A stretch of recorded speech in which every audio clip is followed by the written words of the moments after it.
안녕하십니까. 손해평가사 나원참입니다.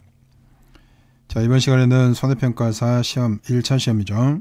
제2과목 농업재해보험법령의 두 번째 시간으로 재해보험 사업에 대해서 공부하도록 하겠습니다. 재해보험의 종류가 있죠. 농업재해보험 이렇게 나왔는데 재해보험의 종류는 첫 번째가 지금 농작물 재해보험이 있습니다. 그 다음에 임산물 재해보험, 그러니까 농작물, 임산물, 가축, 그리고 이제 양식, 수산물 이렇게 가죠. 자, 이 세 가지는 농작물 재해보험, 그러니까 농업 재해보험 그렇게 갑니다. 농업으로 분류가 되고 양식, 수산물은 어업 재해보험 이렇게 분류가 돼요. 그러니까 농작물 재해보험, 임산물 재해보험, 가축 재해보험에 관련된 사항은 농림축산식품부 장관이 담당을 하겠죠. 관장을 하고, 그 다음에 양식수산물 재해보험은 해양수산부 장관이 관장을 한다 이거죠. 그 다음에 이제 보험 목적물 이거죠. 보험 목적물이 지금 현재 67개 품목이 농작물 재해보험이 있고, 그 다음에 가축에는 몇 가지가 있죠. 16개 품목이 있죠. 그래서 보험 목적물 대상이 되는 거죠. 자, 그게 이제 농림축산식품부 장관하고 그 다음에 해양수산부 장관이 고시를 하는데, 그냥 막 고시하는 게 아니라 심의회 있죠. 심의회, 농업재해보험심의회하고 어업재해보험심의회를 거쳐가지고 고시를 하게 됩니다. 자, 첫 번째 이제 농작물 재해보험에 해당되는 게 농작물과 농업용 시설물 있죠. 비가림, 해가림, 그 다음에 원해시설, 버섯 재배사까지. 그리고 이제 임산물 재해보험은 임산물과 임업용 시설물. 그리고 이제 가축 재해보험은 가축하고 축산 시설물이 있겠죠. 양식 수산물 재해보험은 양식 수산물 및 양식 시설물. 그러니까 정부는 노력하여야 한다. 뭐를 위해서? 이 보험 목적물의 범위를 확대하기 위해서 계속 지금 매년 확대가 되고 있죠. 자, 예제 문제를 보면은 농업재해보험법상 재해보험에 관한 설명으로 옳지 않은 것 그랬습니다. 자, 읽어보면은 이제 뭐 답이 나오겠죠. 양식수산업에 종사하는 법인은 재해보험에 가입할 수 없다. 맞나요? 옳지 않은 것 그랬단 말이에요. 양식수산업에 종사하는 법인 또는 개인은 재해보험에 가입할 수 있답니다. 있다. 그래서 이게 지금 잘못된 거죠. 옳지 않은 것은 2번이다 이거죠. 쭉 읽어보시면 될 거예요. 방금 전에 나왔죠. 정부는 재해보험에 보상하는 재해의 범위를 확대하기 위해서 노력하여야 한다. 당연한 거죠. 그 다음에 이제 보상의 범위. 재해보험에서 보상하는 재해의 범위는 해당 재해의 발생 빈도, 그 다음에 피해 정도, 객관적인 손해평가 방법 등을 고려하여 재해보험의 종류별로 대통령령으로 정한다. 좀 전에도 나왔던 거죠. 재해 범위를 확대하기 위해서 노력하여야 한다. 그 다음에 이제 재해보험에서 보상하는 재해 범위 해가지고 일단은 농작물하고 임산물에 해당되는 겁니다. 자연재해, 조수해, 화재. 그리고 이제 병충해가 있는데 이 병충해는 전 품목이 아니고 일부 품목만 되죠. 고추, 그 다음에 감자, 또 뭐가 있죠? 복숭아. 그리고 이제 벼 같은 경우는 특별 약관으로 이제 보상을 해주는 병충해가 되는 거죠. 그리고 이제 가축은 자연재해, 화재, 자연재해도 거의 대부분이 지금 되죠. 자연재해, 화재, 그리고 질병이 있습니다. 여기는 이제 법정 전염병을 제외한 질병 그러죠. 그러니까 농림축산식품부 장관이 고시하는 질병이다 이거죠. 그 다음에 양식수산물은 수산질병에 들어가죠. 자연재해, 화재, 그리고 수산질병. 그러니까 이거를 꼭 구분을 해놔야 됩니다. 여러분들도. 그 다음에 이제 보험 가입자는 누가 이제 보험을 가입 대상자가 되느냐. 자, 재해보험에 가입할 수 있는 자는 자, 농림업, 축산업, 양식, 수산업. 그 다음에 그거에 종사하는 개인 또는 법인이다 라고 했죠. 개인 또는 법인. 그러니까 양식 수산업이 돼야 되지 자연산 또 수산업으로 종사하는 사람은 안 돼요. 그러니까 자연산을 채취하는 농가 이건 안 됩니다. 양식 수산업으로 가야지 자연산 채취는 안 된다 이거죠. 그것도 시험에 나온 적이 있죠. 그다음에 이제 이 가입자의 기준으로 지금 보면은 가입자의 기준은 일단은 농작물 재해보험은 농림축산식품부 장관이 고시하는 농작물을 재배하는 자. 그 다음에 임산물은 임산물을 재배하는 자, 개인 또는 법인 이렇게 갔죠. 가축재해보험은 농림축산식품부 장관이 고시하는 가축을 사육하는 자 또는 법인 이렇게 가겠죠. 그러니까 양식수산물 재해보험도 마찬가지입니다. 그 다음에 이제 보험사업자, 보험회사가 되는데 이 농업 재해보험에 참여할 수 있는 회사는 어디냐 이거죠. 아무나 이제 막 하는 게 아니고 이것도 여기에 있죠. 그러니까 보험사업자로 적당한 것은 첫 번째 수산업협동조합에 따른 수산업협동조합 중앙회입니다. 중앙회. 지역이 아니고 중앙회. 그리고 산림조합 중앙회. 그리고 이제 보험업에 따른 보험회사. 이런 식으로 분류가 됩니다. 이것도 시험에 잘 나와요. 그리고 이제 재해보험에 사업하려고 하는 사람은 회사는 장관하고 반드시 뭐를 해야 된다? 약정 체결을 해야 됩니다. 약정 체결할 때 약정서에 들어가는 내용이 여기 기억 니은에 있죠. 사업 방법서, 그 다음에 보험의 약관, 그 다음에 보험료 및 책임 준비금 산출 방법서. 시험에 잘 나와요. 이것도. 뭐 니은번은 지금 해당 사항이 없습니다. 시험에는 별로 안 나오고 기억번께 지금 시험에 많이 나옵니다. 그래서 이제 약정 체결할 때 내용이 있죠. 이것도 시험에 자주 나옵니다. 약정 체결할 때 누구하고 누가 장관하고 재해보험 사업을 참여하려고 하는 보험회사죠. 자, 그때 약정 체결 신청서에 사업 방법서, 그 다음 보험 약관, 좀 전에 했죠. 보험료, 책임 준비금, 산출 방법서. 이게 좀 전에 우리가 다뤘던 것들입니다. 그리고 재해보험 약정을 체결할 때는 반드시 다음 사항이 포함된 약정서를 작성을 해야 됩니다. 그래서 이제 기억, 니은, 디귿, 리을, 미음까지 5가지죠. 이것도 꼭 체크를 해놔야 할 사항 중에 하나입니다. 그리고 이제 밑에 보험 요율의 산정이 나옵니다. 이것도 잘 나와요. 보험 요율은 어떻게 산정을 하느냐. 자, 이거는 보험 요율은 보험개발원에서 지금 산정을 하는 거죠. 누가 지금 보험회사도 아니고 장관도 아니고. 자, 농림부 장관 또는 해수부 장관과 재해보험 사업 약정 체결한 자. 이거를 재해보험 사업자라 한다 그랬죠. 보험회사입니다.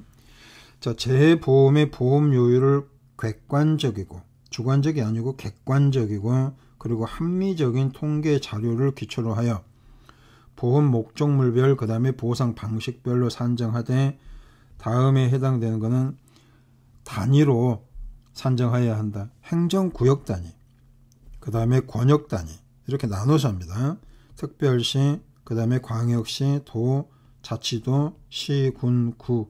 읍면동은 이건 아닙니다. 그러니까 읍면동은 이제 일부 품목에서 해당되는 경우가 있고, 그 다음에 자치구가 아닌 경우에는 읍면동까지로 보험료율을 산정할 수 있다라고 했어요. 그러니까 시, 군, 구 이렇게 보면 돼요. 시, 군, 구. 특별시, 도, 군, 구. 그리고 이제 권역 단위는 이제 뭐 호남지방, 경상도, 충청도 이런 식으로 이제 말하는 게 권역입니다.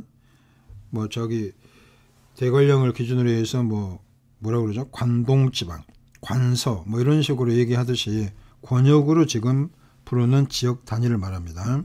그러니까 이 단위로도 보험료율을 산정할 수 있다 이거예요.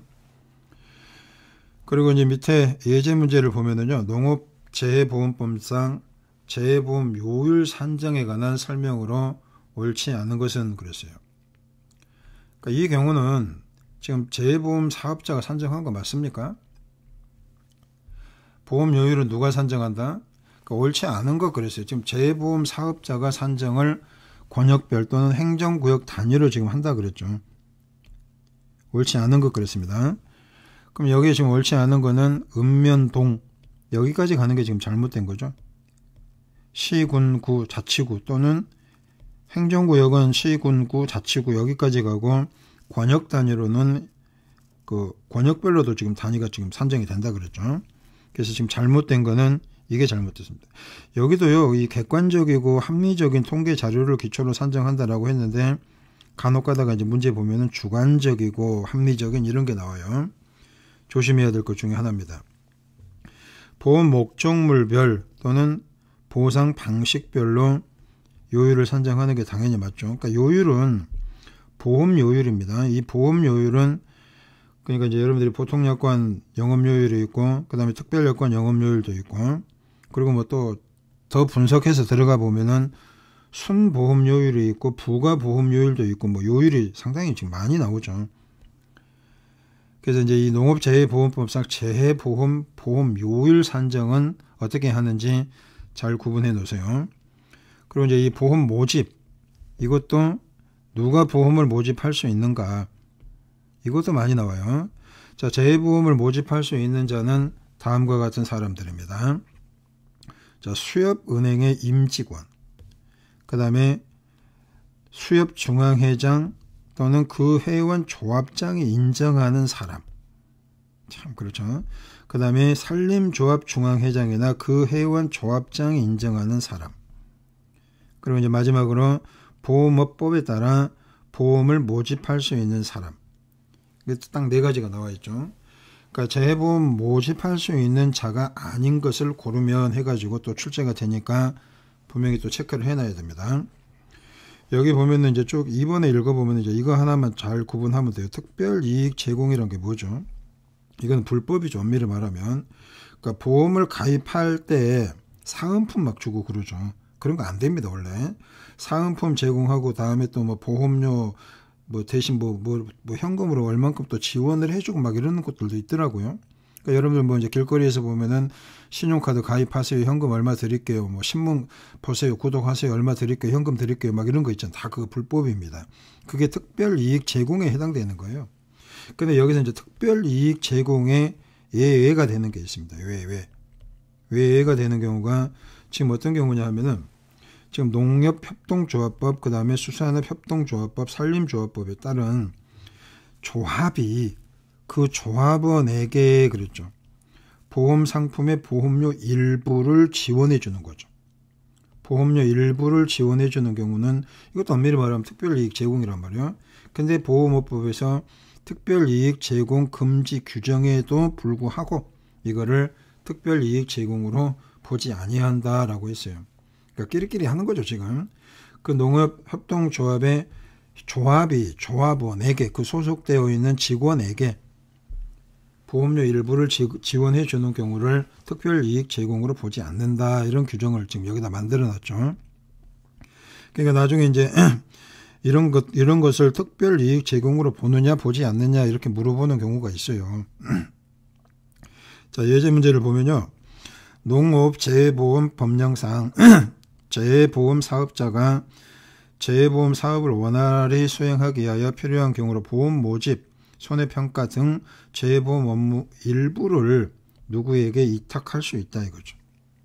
그 대상이 아닌 것은 그랬어요. 그러니까 지금 농업협동조합 중앙에는 그 보험 사업을 재해보험 사업을 참여를 할 수 있죠. 위탁을 받는 거는 지역입니다. 지역. 그러니까 설립된 품목별 산림조합, 지역별 산림조합 이렇게 가야 돼요. 위탁 받을 수 있는 건. 그러니까 중앙에는 뭐예요? 중앙에는 직접 재해보험 사업에 참여할 수 있는 곳이죠. 그러니까 손해 사정을 업으로 하는 자, 그 다음에 농업협동조합에 따라 설립된 지역, 그러니까 이 지역 축산협동조합은 위탁할 수 있는 곳이 됩니다. 그래서 아닌 것은 위탁할 수 있는 것이 아닌 것은 중앙입니다. 중앙에는 위탁하는 곳이 아니다 이거죠. 그 다음에 이제 사고 예방 의무 해가지고 재해보험 가입자는 재해로 인한 사고를 예방하기 위해서 당연히 노력해야겠죠. 그 다음에 재해보험 사업자는 사고 예방을 위해서 보험 가입자에게 납입한 보험료의 일부를 되돌려줄 수 있다. 이런 것도 나오대요, 시험에. 돌려줄 수 있다. 그 다음에 이제 손해평가 등에 대해서 나오는데 상당히 중요한 부분이죠. 재해보험 사업자는 보험 목적물에 관한 지식과 경험을 갖춘 사람 또는 그 밖의 관계 전문가를 손해평가인, 잘 읽어놔야 됩니다. 손해평가인. 손해평가인은 손해평가사도 아니에요. 그 다음에 이제 시험을 통과해가지고 자격증을 갖추고 있는 손해평가사. 그리고 손해사정사가 또 있죠. 손해사정사는 손해평가사하고 좀 다르죠. 손해사정사는 뭐 신체 손해사정사가 있고 재물 손해사정사가 있더라고요. 그러니까 이 세 사람 있죠. 이 세 가지 손해평가인, 손해평가사, 손해사정사. 자, 이 사람들에게 뭐를 손해평가를 담당하게 할 수 있다 그랬어요. 근데 이제 아마도 이제 2024년도부터는 좀 바뀌나 봐요. 손해평가사가 지금 워낙 이제 과포화 상태로 지금 많이 올라왔죠. 지금 많아졌죠.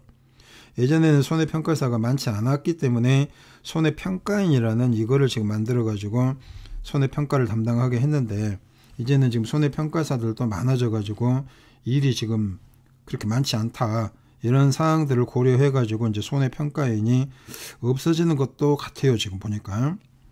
그래서 이제 손해사정사하고 손해평가사가 이제 주로 담당해야 되는 거 아니냐. 이렇게 지금 나오고 있습니다. 자, 손해평가인 아직도 있죠. 손해평가인과 손해평가사 그리고 손해사정사. 자, 이거는 농림식품 장관, 농림축산식품부 장관 또는 해양수산부 장관이 정하여 고시하는 손해평가 요령에 따라, 그러니까 이제 매년 교육을 받잖아요. 지금 손해평가사도 정기교육도 받아야 되고 실무교육도 받아야 되고 그 교육을 받아야만이 손해평가를 담당할 수 있다가 되죠. 자, 그거를 하기 위해서는 손해평가를 해야 하며 객관적으로 손해평가, 이것도 객관적, 고의나 또는 진실을 숨기거나 거짓으로 손해평가해서는 안 된다. 당연하죠. 그 다음에 이제 공정하고 객관적인 손해평가를 위해서 동일시, 군구, 교차 손해평가, 그러니까 지역 손해평가인들이 많이 있죠. 그러니까 상호 담당 지역을 교차해가지고 평가하는 것을 말합니다. 그리고 이제 교차 손해평가의 절차, 방법 등에 필요한 사항은 자, 대통령령이 아니고 누구죠? 장관이 정한다 그랬어요. 장관이.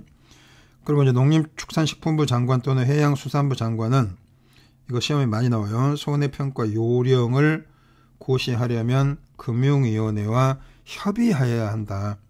금융위원회에 뭐 인정을 받아야 된다. 뭐 이런 게 아니고 협의해야 된답니다. 협의.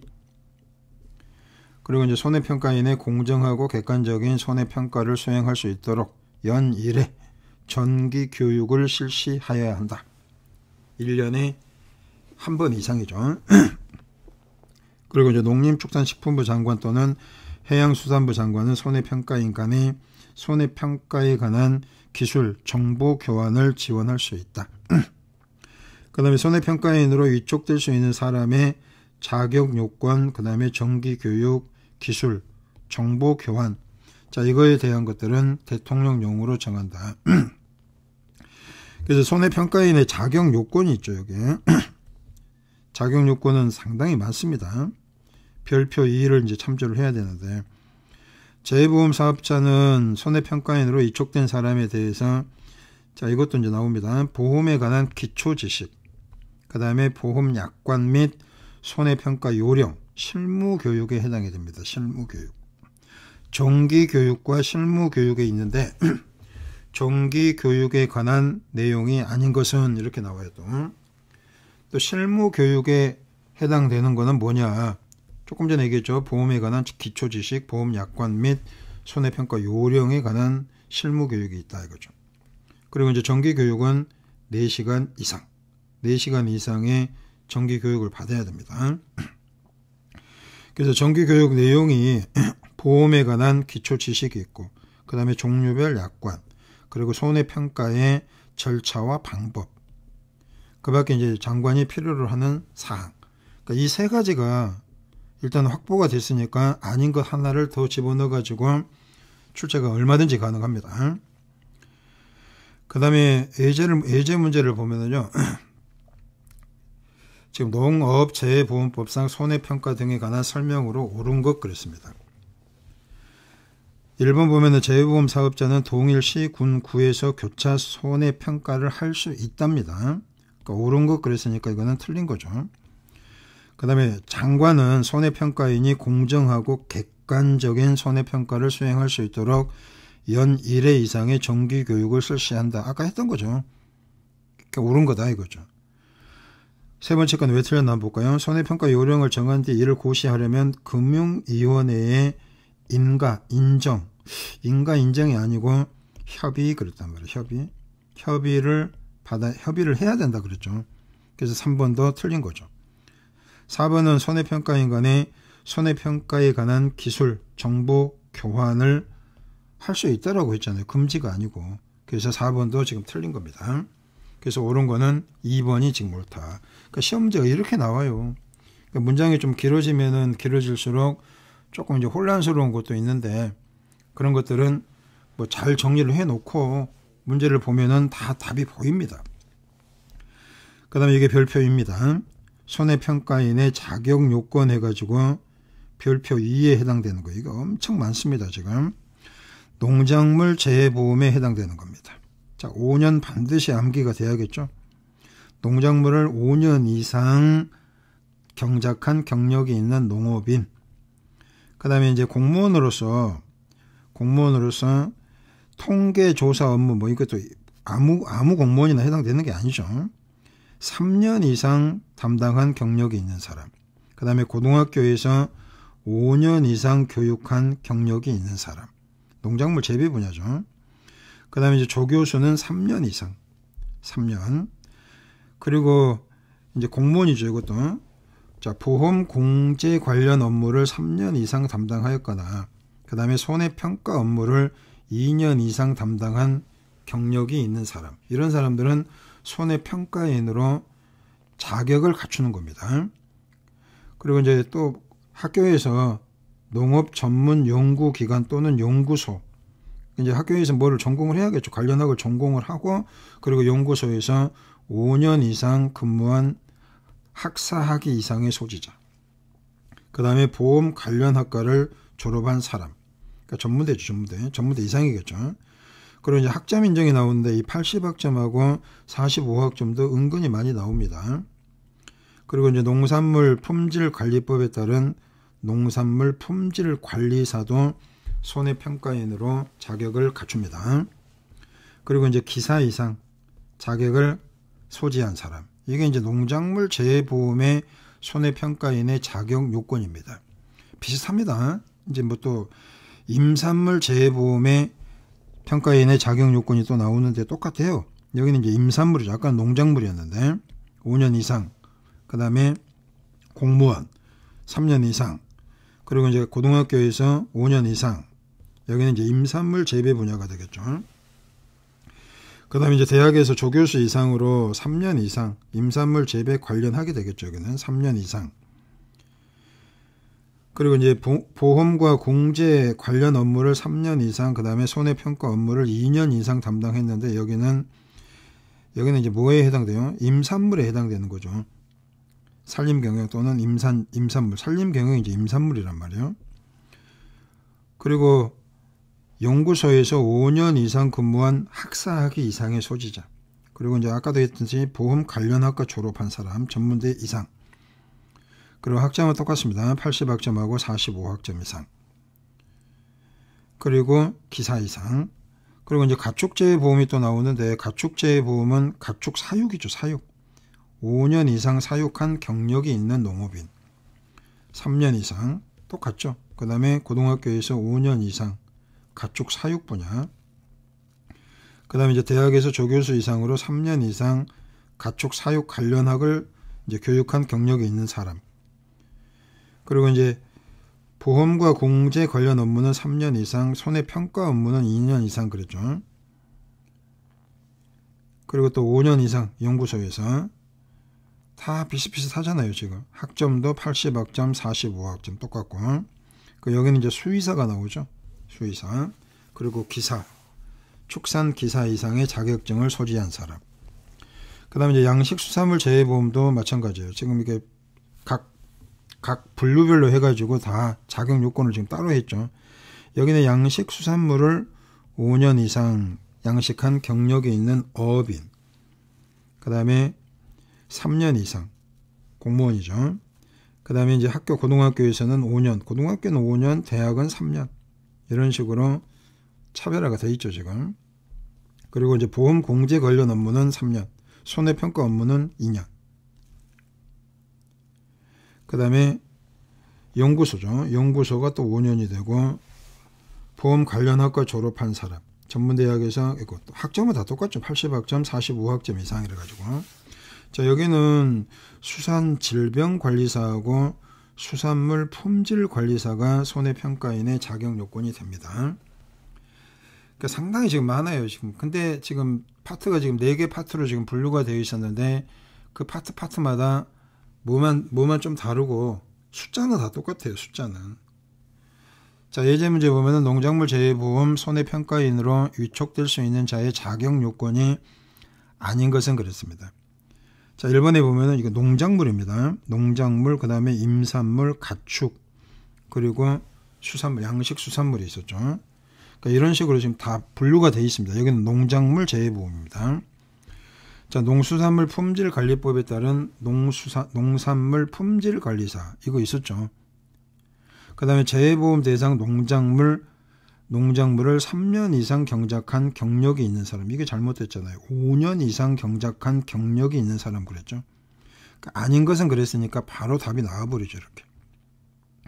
그러니까 문제가 이 정도밖에 안 돼요. 수준이. 그러니까 여러분들도 너무 어려워하지 말고 자신감 있게 풀게 되면은 답이 거의 다 보여요. 그러니까 이게 지금 이 본문을 보고 지금 공부하려고 그러면 머리가 아파버리죠. 그래서 대부분 막 사람들이 본문은 안 보고 막 문제풀이만 하는 사람들도 있는데, 또 그것도 위험하죠. 본문을 일단 보고 그리고 이제 문제풀이를 해야죠. 그러니까 본문을 다 외우려고 하니까 머리가 아픈 거죠. 그리고 이제 여기 재해보험 대상 농작물 분야에서 기사 이상, 이거 자격이 되잖아요. 그 다음에 공무원으로서 지방자치단체에서 농작물 분야 연구 업무를 3년 이상, 이것도 가능하죠. 그래서 지금 잘못된 게 2번이 지금 잘못된 거다 이거죠. 자, 여기까지 해서 이제 손해평가인까지 공부했습니다. 그러니까 손해평가는 누가 하느냐? 손해평가인, 그 다음에 손해평가사, 손해사정사, 그리고 이제 손해평가 보조인이라고 또 있는데, 이 손해평가 보조인도 곧 없어지나 봐요. 왜? 손해평가사들이 지금 되게 많아졌잖아요, 지금. 손해평가사 자격증을 소지하고 있는 사람들이 상당히 많기 때문에 이제 손해평가 보조인 제도가 있었는데, 그것도 아마 이제 없어지는 것 같아요. 그래서 손해평가인도 이제는 좀 양보를 해야겠죠. 이제 손해평가사들한테. 손해평가사가 주로 지금 하는 일이 이 업무를 지금 담당하고 있기 때문에 중요한 지금 직책을 갖고 있는 사람들이죠. 그래서 이번 시간 여기까지 하고 다음 시간에 또 이어서 강의하도록 하겠습니다. 감사합니다.